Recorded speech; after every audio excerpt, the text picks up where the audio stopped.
one. Paimon even dreamt of making the film last night. If Paimon remembers right, we're meeting at Hotel de Boer. Let's get going! None of them believed me. I'll think about it. Hello everyone, welcome back to my Genshin Impact Experience. Today we'll be continuing on with the Roses and Muskets event.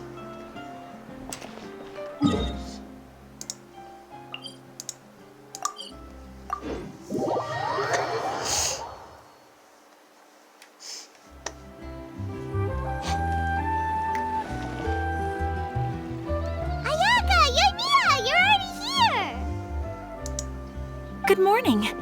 Xavier said yesterday afternoon went well. Yeah, and how about you, Ayaka? What were you up to yesterday?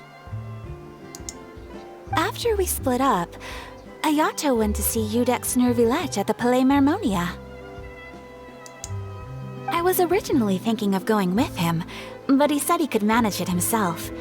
He told me to go see the sights around Fontaine and to enjoy the local culture. So I rode the aqua bus with Yoimiya and visited the opera house on Aranias Island. Yeah, you wouldn't believe what we saw there! 2 mechanical puppets that were dancing together! You've already seen them, right? Yeah, you absolutely have no idea how to pronounce these two names right here. Yeah, those two! Amazing, aren't they? We sat and watched for quite a while. It was mesmerizing, like we could keep watching them forever. Oh, it was the same for us the first time we saw them too! Afterwards, we went swimming at the beach! Well, diving to be exact. It was the first time I ever breathed underwater! I held Ayaka's hand and we counted down together.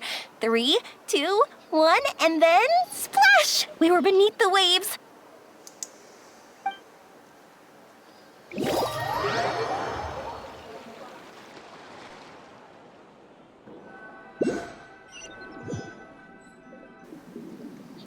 At first, I didn't dare to open my mouth. But once I couldn't hold my breath any longer, I decided to take a big breath in. Turns out the water wasn't as salty as I imagined. It didn't really taste like anything at all. I guess anybody's first reaction of diving underneath water would be this. Before I knew it, I was breathing like normal down there. It was an amazing feeling. Ayaka said I was too nervous and needed to loosen my grip. She got used to everything way faster than I did. I knew that the Traveler could do it, so I had no doubt we could do it too. That helped me feel at ease as soon as we dove in. The underwater world in Fontaine truly is beautiful. I love seeing the romaritime flowers blossoming underwater, like little candles lighting up the streets at night. Yeah, and there were so many creatures that we've never seen in Inazuma. Like those fish that shimmer like a sword blade. Whoosh! Oh, and those big fish that call when they see people. Ooh. Oh, you mean Hunter's Rays and Blubber Beasts! I just love the name Blubber Beast. Just wait till Pops and the others hear about this. They probably won't believe a word I say.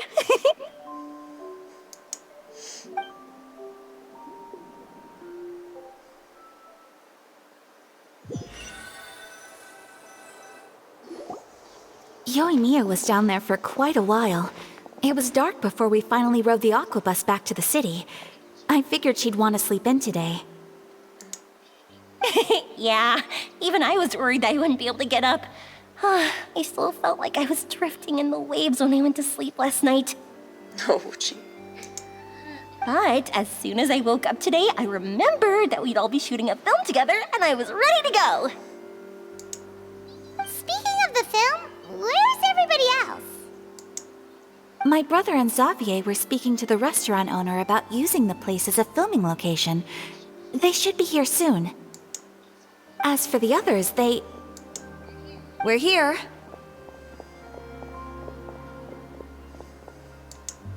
Please excuse my tardiness. I just finished the Special Patrol's 6-mile morning jog. Morning jog? Wait, 6 miles? I'm so tired. I heard you all chatting, so I decided to come down. I sure could use some of that endless energy everyone else has. Good morning, everyone. Morning. Can someone fetch me a cup of coffee? More milk, hold the sugar. Sure, I'd be happy to do that for you. No, you can't go anywhere. Please, have a seat over here so I can get started on your makeup. The last thing I want is coffee stains on my costumes. I can get the coffee. It's the perfect job for an assistant.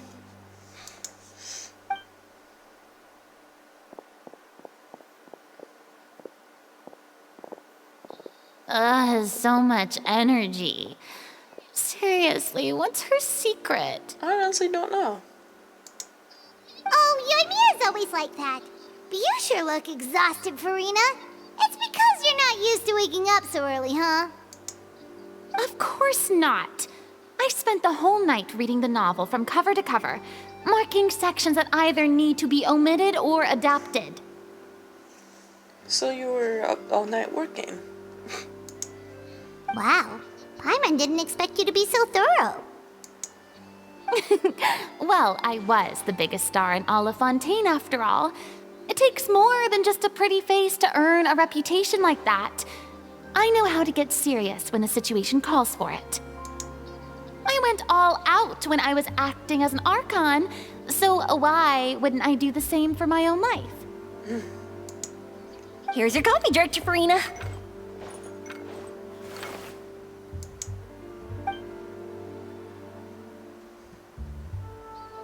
Oh, thank you. The sound of being called director and the aroma of coffee feels almost as refreshing as hearing the birds chirping in the morning. No. Ah, it seems everyone has managed to arrive on time.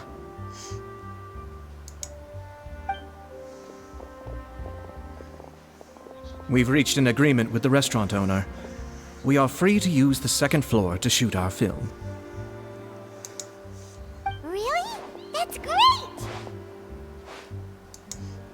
He is really looking forward to our film and hopes that providing his restaurant as a filming location will attract more customers. It seems like that's how people really think, really. Well then, Mr. Xavier, I'll leave the rest to you. Okay, thanks. First, I'd like to introduce our new members. This is our prop manager, Veronique. She'll be in charge of all the film's props and items. And this is Bonneau, our lighting technician. He'll be in charge of lighting and illumination to set up each scene's atmosphere. Wow. Sure feels like we have some real professionals joining the crew now. First of all, please allow me to first express my sincerest gratitude to everyone in the crew.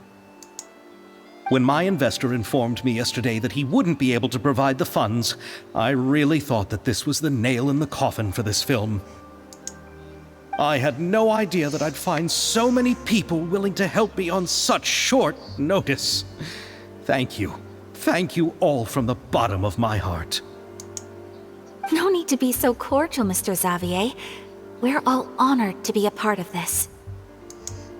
Your works made a profound impression on me when I saw them back in Inazuma. I am sure that someday, this film will be remembered as a prime example of cultural exchange between Fontaine and Inazuma. Yes, the story is the reason I agreed to join. I can't bear to even imagine what this film would look like without the very best director. How many times is somebody gonna flatter or Farina's gonna flatter herself? Anyway, I would like to make a promise to everyone that as the producer of this film, I'll do whatever I can to ensure that everything goes as smoothly as possible. This is not just my film. It also embodies the thoughts and feelings of every person here, as well as the endless effort we are about to pour into it.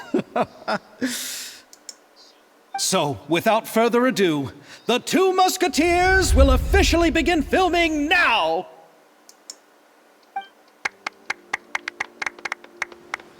You may take it from here, Director Farina.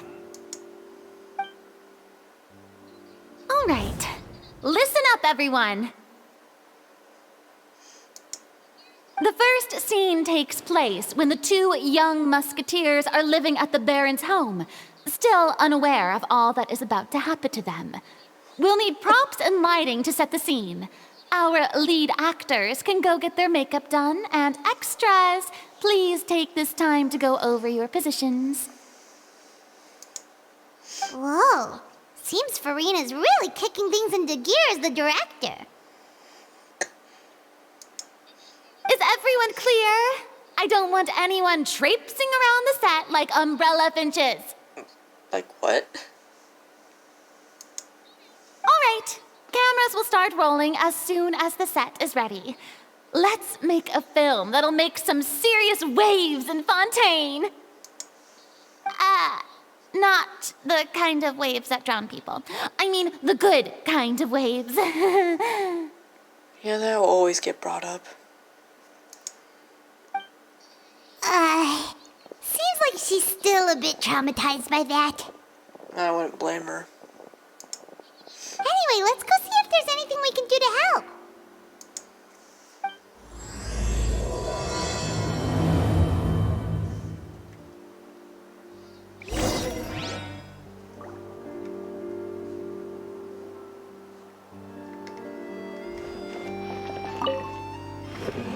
How about here?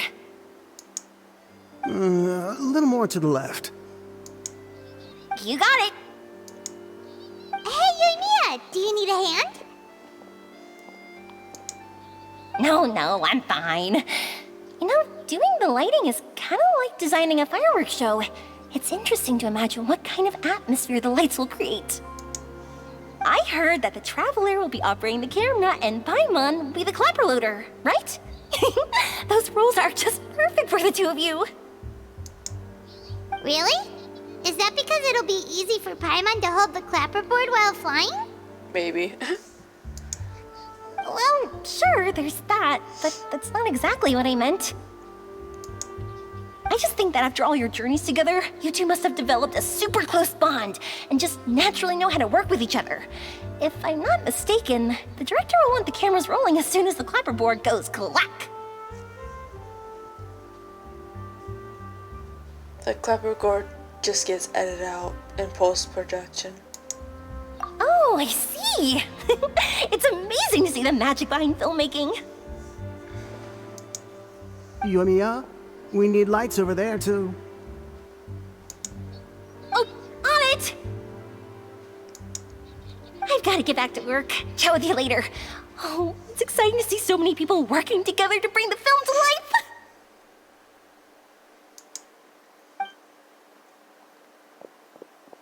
Seems like Yoimiya's really getting into it.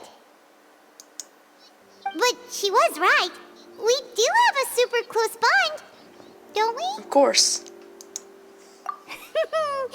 Paimon's really happy to hear that.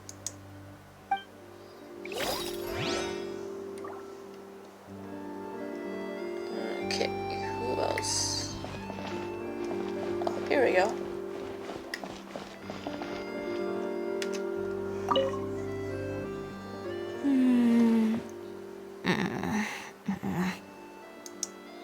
Ayaka has mentioned you to me before. She said that you two were great friends when you were kids. No talking. I'm thinking about how to do your eyeshadow. Ah, yes. To help me really look the part. To achieve a more young and naive look for this scene. I'm sure that'd be offensive. Calling him... Are you calling him old? Are you saying the wrinkles around my eyes are too deep? You just have too much of a calculating look in your eyes. Okay. You sure don't mince your words. It seems you really haven't changed much. Quiet.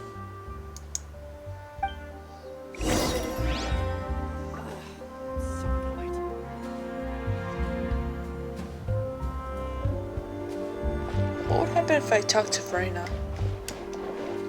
I don't need any help here. Why don't you try asking someone else? Okay, it's just the basic kind of her saying that she doesn't need help. So, this is a real musket? No, it's just a prop weapon. Not bad. Have you seen a real musket before? Only in books and newspapers. I made this one based on the relative shape and proportions I saw in reference images. When we're filming, some special gunpowder will be applied around the muzzle, which will help create the flash and smoke effects of a real gun being fired.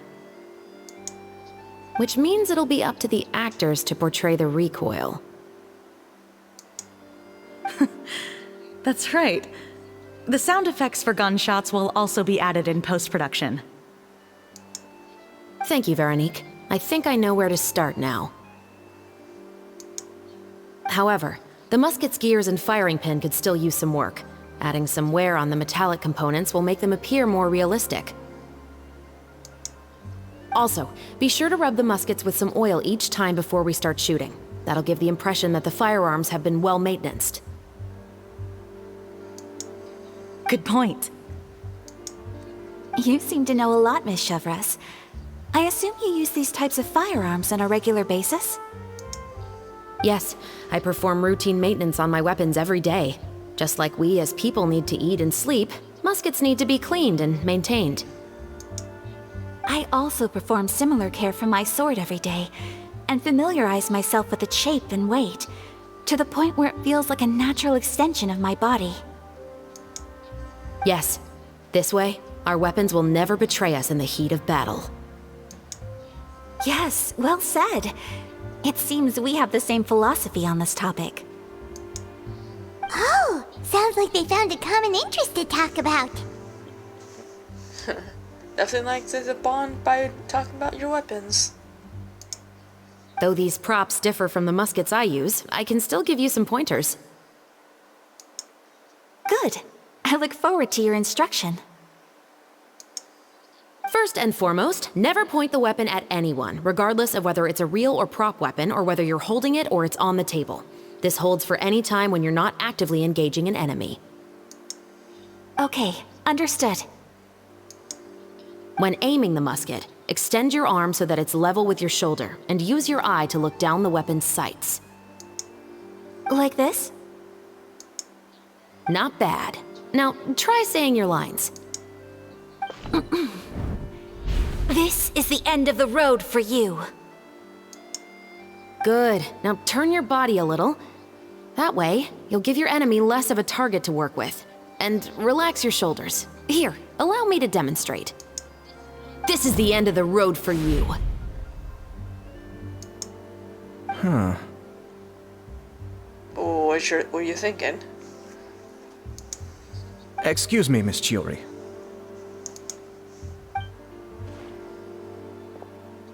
Director Farina, there's something I wish to discuss with you. Oh? What is it? Like this? Yes, much better. What do you think? I do see your point. But are you sure you wish to do this? I believe it would be most fitting. Well, if you insist. All right, I understand. Is that really supposed to be coffee? It kind of looks like tea. I don't know why I'm mentioning this now.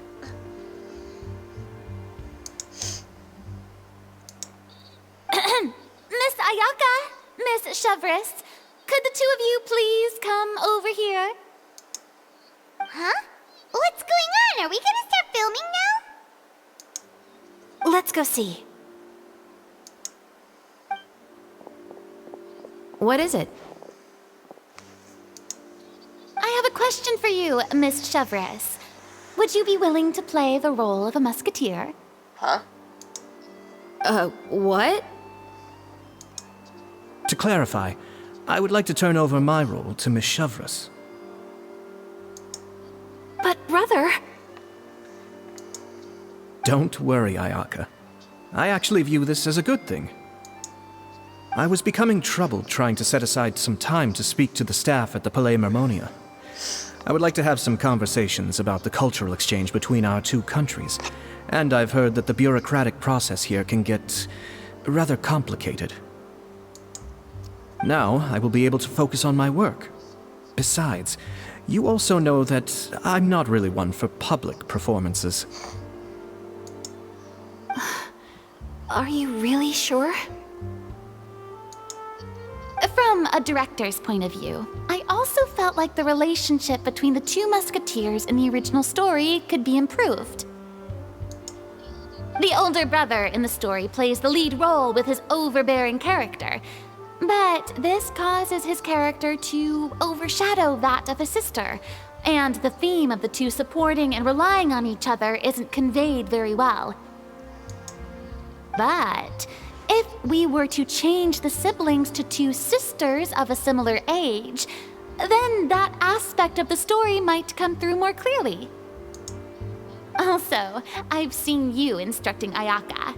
That cold and dignified personality is exactly what we need for the older musketeer. Of course, even with all these insights, the decision should still be made by Miss Chevreuse.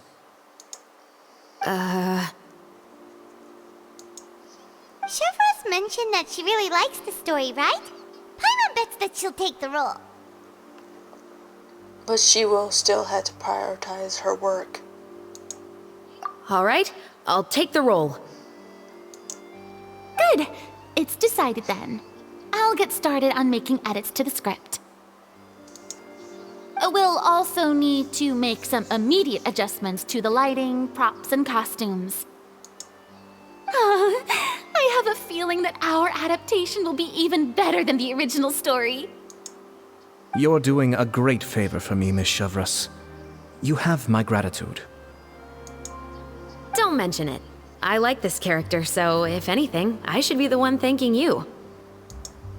Well, since my brother is the one who brought up the idea, I suppose there's no need to worry. Let's go, Miss Chevreuse. I look forward to working with you. Please, just call me Chevreuse.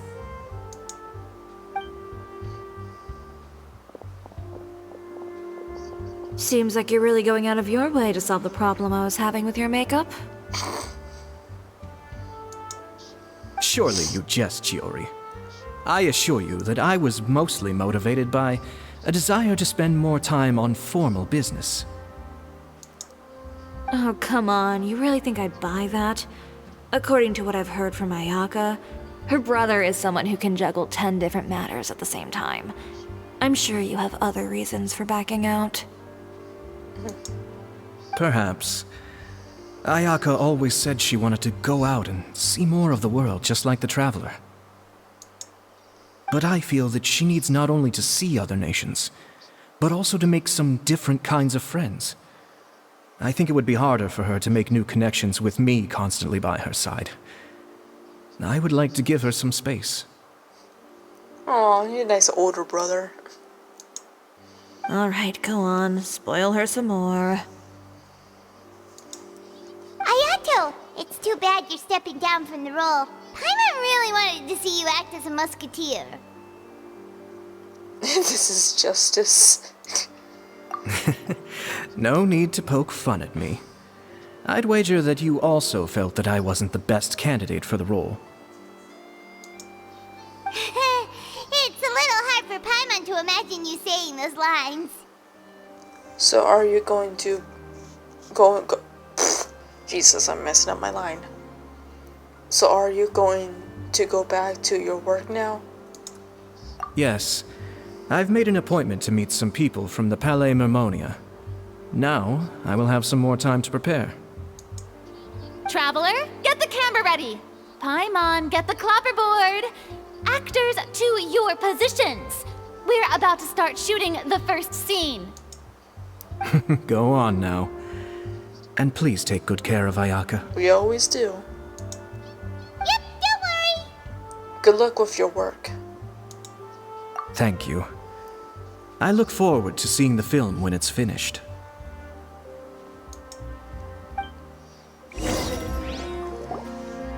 right. Now that we're all here, let me help set the scene for everyone.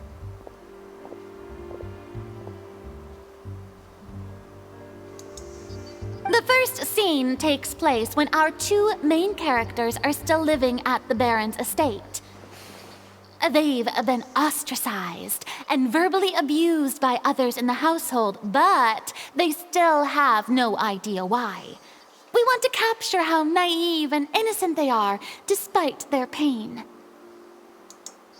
Chevres will be playing the role of the older sister, Tulip, and Ayaka will be the younger sister, Iris. Be sure to get close-ups of the main characters at the right moment. Silence on the set! Lights, camera, action! Let's go!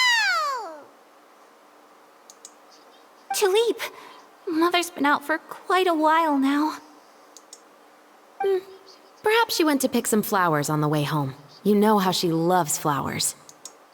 Iris, Tulip, I'm home.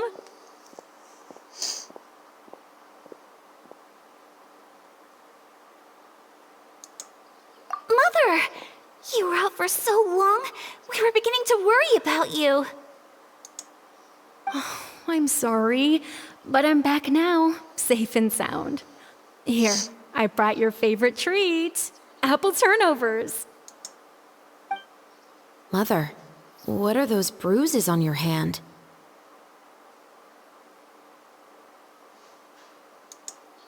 Huh? What bruises? Oh, I must have bumped into something while I was working yesterday. I hope me picking certain choices doesn't affect anything. But I didn't notice them this morning. Then perhaps they're from when I accidentally tripped when I was out just now. By the way, did you have fun playing at home?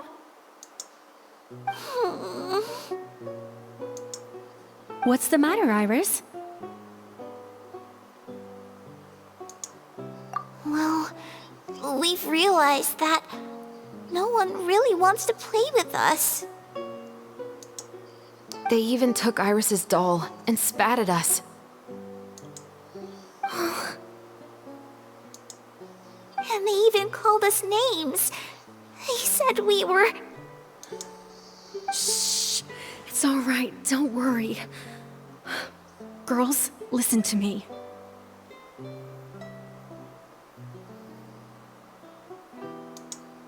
It doesn't matter what anyone says. Don't listen to them. No one can define you with such words. You both have wonderful lives ahead of you. Just like your names. You will both blossom like beautiful flowers. Maybe your time to blossom hasn't quite come yet, but one day, you two will bloom more beautifully than anything else. Don't let the soil you're in now ruin your future beauty. Understand? My dear daughters. And cut! Not bad. The actors' emotions were all on point. Let's keep that take. Also, if our clapper loader could avoid shouting at the start of the scene next time. Oh, got it. What did Paimon shout? Great. I was a little worried that my nerves would get the better of me. What about you, Chevres? I felt fine. The lines weren't too difficult at all. Seems like Farina must have adapted the role nicely. You two were great. I couldn't tell it was your first time acting in a film. You should have more confidence. Thank you for your encouragement. Positions, everyone! We'll move on to the next scene after we try a few more camera angles.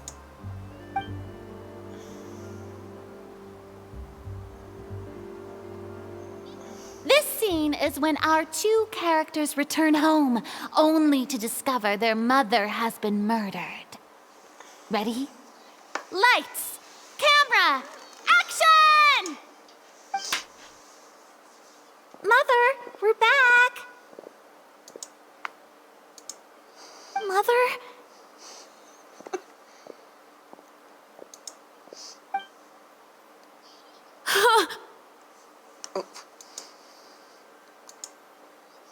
What's wrong, Tulip? Iris, stay away! Huh? Why? What's... Oh boy. Mother!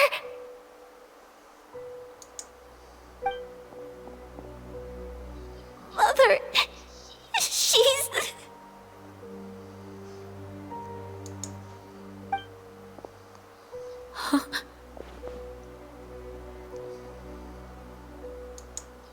There's poison in this cup. Huh? I could have sworn I've seen this kind of cup before. Those aristocrats. They didn't even try to cover up their actions.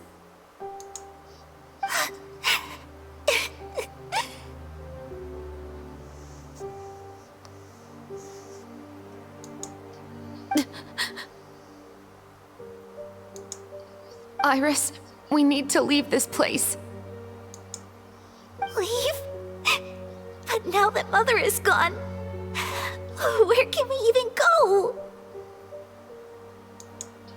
Anywhere. All I know is that we can't stay in this house.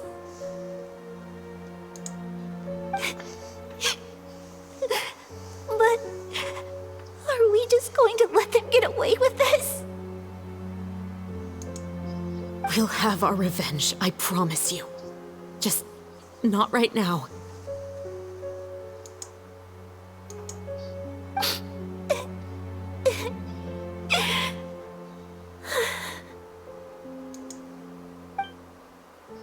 Come on, let's go. No, wait. We can't just leave Mother here like this. At least let me leave this rose with her.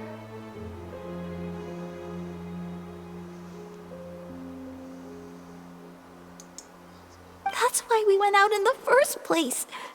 To buy her this flower. All right. Goodbye, Mother. We'll avenge you. Someday. And cut! Beautiful! Great performance! Oh my, you're so amazing, Ayaka!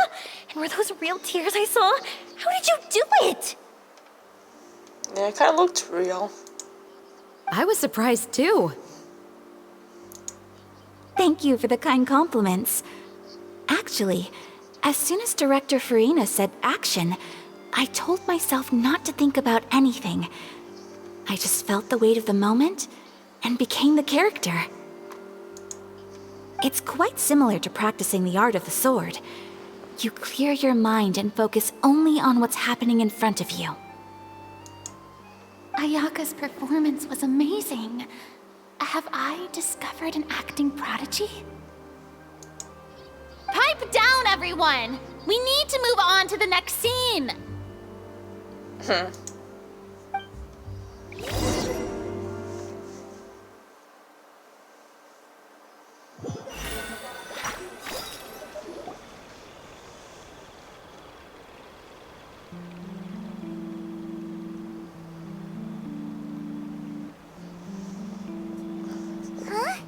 Are we done already? But Paimon wants to keep playing with the clapperboard. Paimon is not a toy. How do you feel, Traveler? Is your arm sore from holding the camera all day? A little bit, but it was a lot of fun. Good work, you two. You too, Chevres. You were quite the actress today.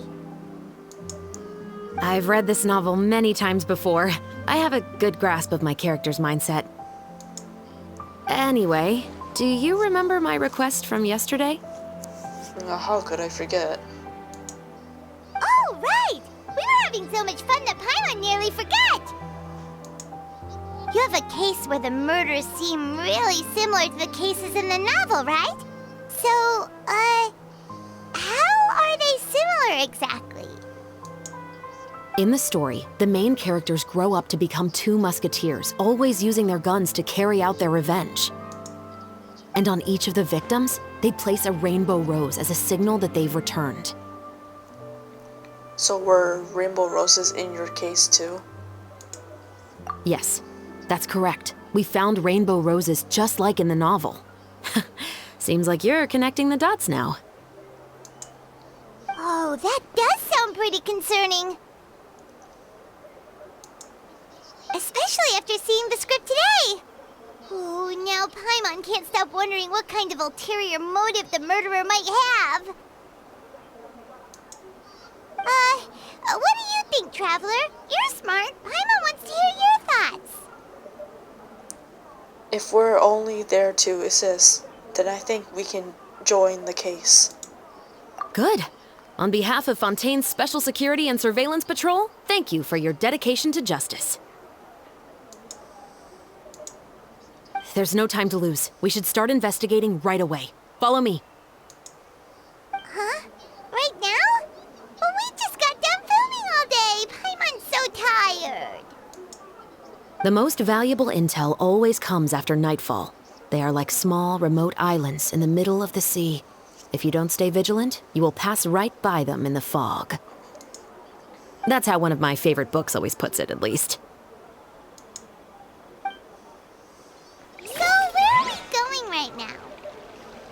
Let's start by checking out some workshops that sell mechanical components. If the culprit is making their own weapons, it's very likely that they'll visit those sort of places. Something always interrupting that quest. So hard to pick a perfect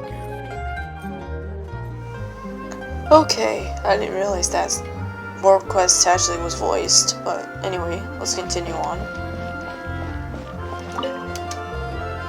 Welcome to Le Show's Clockwork Workshop. How can I help you? Hello. I'd like to know if anyone has purchased some special components lately. Special components? Sorry, could you be more specific? I mean the kind of components that aren't typically used for clockwork toys, but for firearms. Huh? For firearms? No, we don't sell those sort of things here. Don't misunderstand. I'm not here to cause any trouble. We are merely investigating a case, and we're hoping that you could cooperate. Well, to be completely honest, I'm not even sure what kind of components that would entail.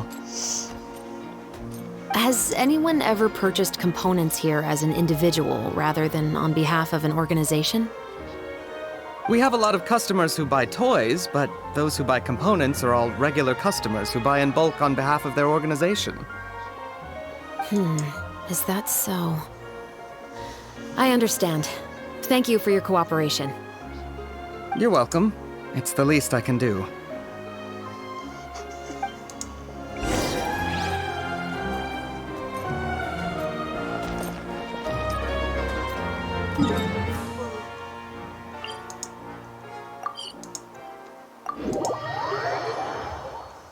Not completely sure what was the point of going to that spot. Oh well.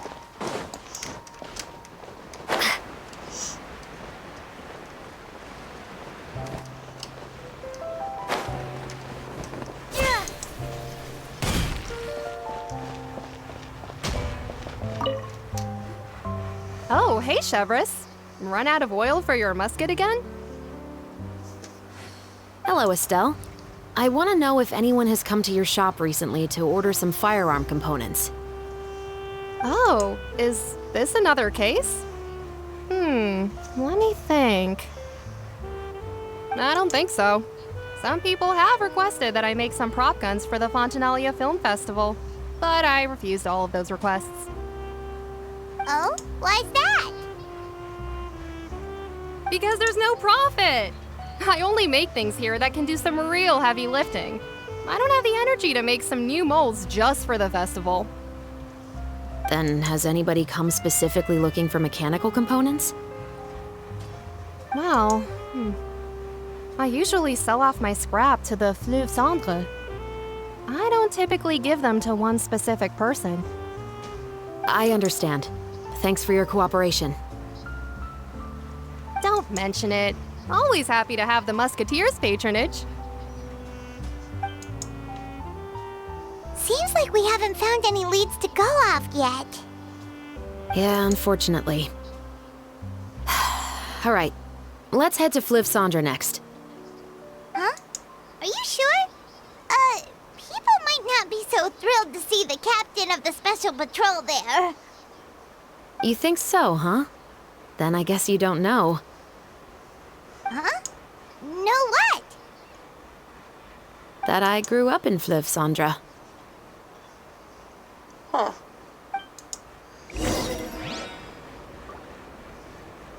Chris, then again, we don't know a lot about you anyway. You are just a new character.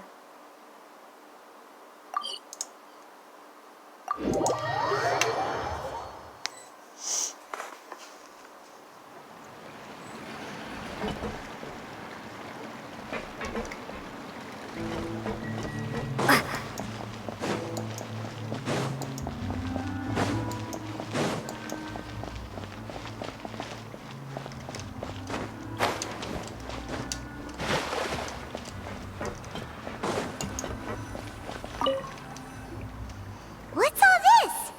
Some broken planks and barrels, as well as some liquor bottles? Yes, but have a closer look, Paimon. Hmm? Even though somebody has purposefully tried to clean them up, these are obviously marks from musket bullets. Oh boy. In other words, someone was here trying to improve their shot. They were using the barrels and bottles for target practice. Could it have been the killer? Your guess is as good as mine. Although many people at Fliv Sandra own guns, few hide the fact from others. And even fewer would go to such lengths to hide markings from practice shots. Anyway, let's go. There might be more to this.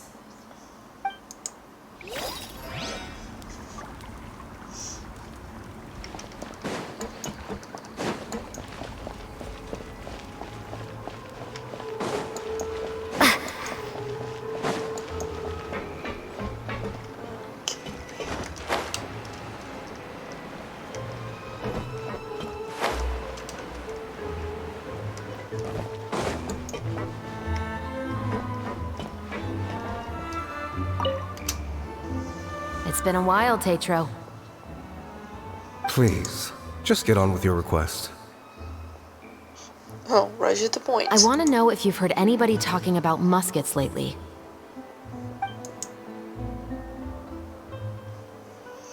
Information isn't free, you know. I've heard that bandits have been extremely active in the countryside recently, and they've been affecting the delivery of goods to Poisson. I can allocate some more manpower to help out with that problem. What do you say? You're still as helpful as ever. One of our men got drunk at dinner about a month ago and lost his gun. 3 days later, it turned up in the corner here. What's weird about that? He just forgot where he put it, right? This is Fliv Sandra, my friend. Anything of value left in the tavern won't ever make it to the next day. But that gun turned out to be an exception. It didn't get any new wear and tear on it, and didn't even appear to have been fired. We were quite mystified as to what could have happened. I suspect it came back because the weapon was already known to the guards. You mean, a criminal was afraid the Marechaussee Phantom would use the shot marks to track them down? Maybe. But if that's the case, the culprit really took great care to avoid getting caught. I didn't say anything about a criminal. In Fliv Sandra, knowing who was killed is as easy as knowing what clothes you're wearing today. It's the guy living in the east side, isn't it? I've never liked him. Every time he's here, he just orders a drink and sits there with a nasty look in his eyes. So, who was the one who lost the gun in the first place? Don't bother. Even if you ask, he wouldn't admit to owning a gun to some strangers. Not to mention the captain of the Special Security and Surveillance Patrol. He's right. I know you grew up here, Chevres. Even though you're on good terms with the Spina, you've still been gone too long. Not many people know you here now, and a lot of people don't like the Special Patrol. I know. So take my advice and don't show your face too much around here. It's for your own safety. I'll come and go as I please, and I'm afraid I'll be appearing more often due to my work. All right. Don't say I didn't warn you.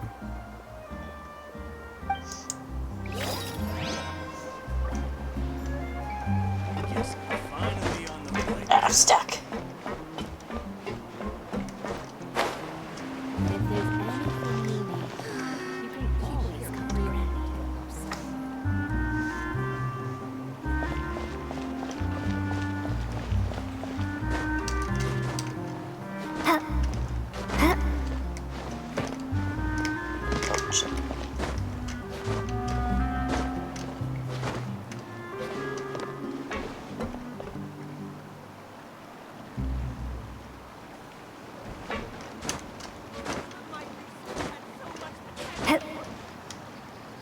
And I'm hitting this.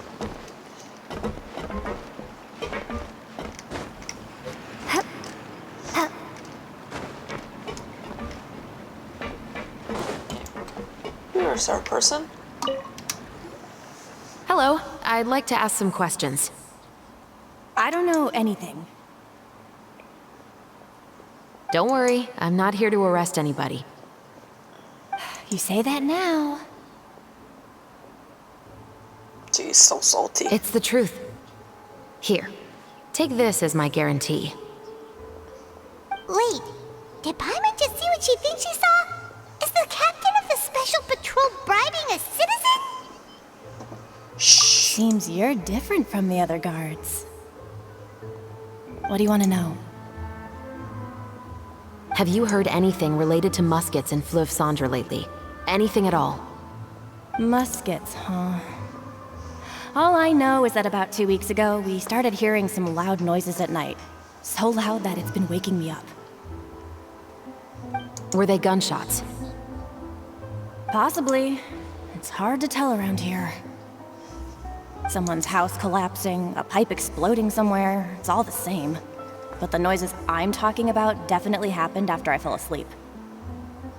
Do you know where the noises were coming from? I don't remember clearly. Is it that you don't remember, or that you need to think about it some more? You tell me. What's that? What's that expression? Then please, think about it some more. She's giving her even more Mora! I didn't see anything. The noises came from the end of the Southern Waterway. I came out and had a look for myself and I wasn't sleeping well, but I didn't dare get too close. That's all I know. All right, I'll take your word for it. Thanks for the pâte de fruits.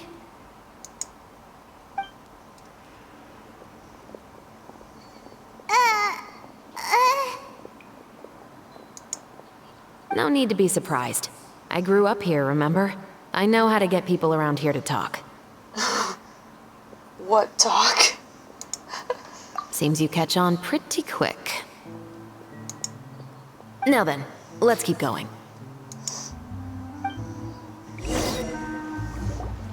Seems like that's all we'll be able to uncover for today. Paimon feels like we managed to learn a lot more here than up on the surface. Yes. Assuming that everything we found is indeed connected to our suspect, then their timeline was probably something like this. A month ago, our suspect found a gun and took it home to disassemble it. Once he'd figured out its mechanics, he brought it back. In the following weeks, he used some parts to create his own makeshift musket and took it to the Fleuve Cendre for target practice. Then, a few days ago, he found his target and carried out the murder. Once the deed was done, he left a rainbow rose on the body, just like the scene in the novel.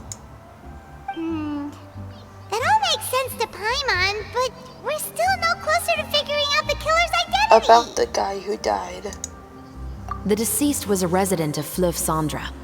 It said that he was a poor, solitary man. But if we're following the novel, shouldn't the guy have been a nobleman? Yeah, that's also something I'm trying to figure out.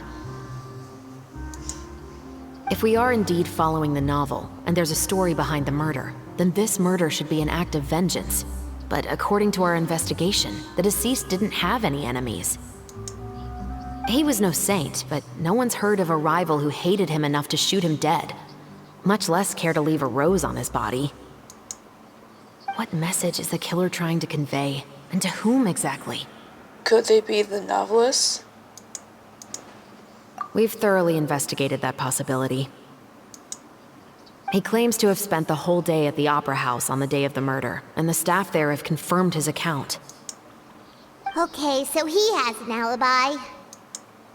Not only that, he lacks a credible motive as well.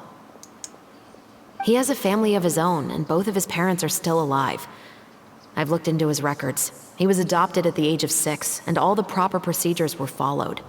There are also records of him at an orphanage before then. In the story, the mother of the 2 musketeers was murdered after the children turned 10. Of course, he could have changed the children's ages, but I don't want to assume anything without evidence. More importantly, I've also had a chat with him in person.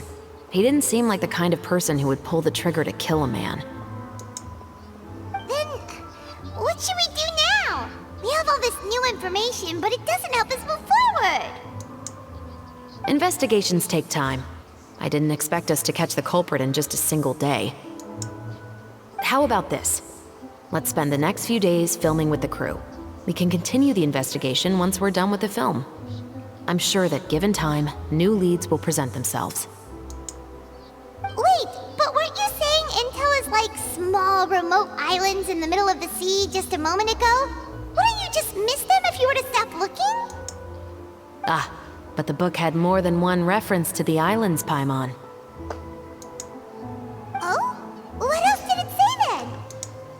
As long as you spend enough time sailing through the fog, you'll eventually come across an island. Oh, this one's done.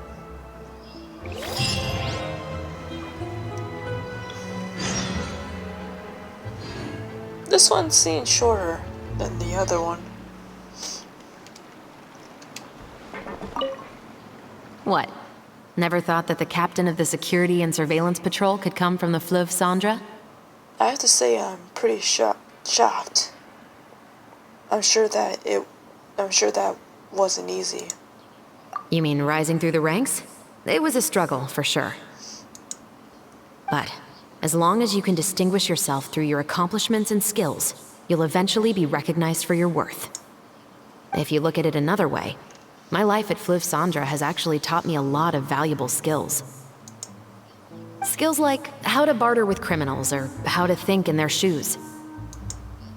Of course, I'd appreciate it if you could keep this a secret between us.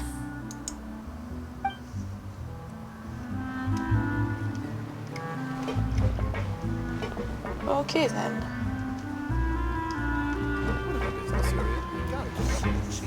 Well, I guess I'll end it off here. Thank you all for watching. Stay tuned for the next one.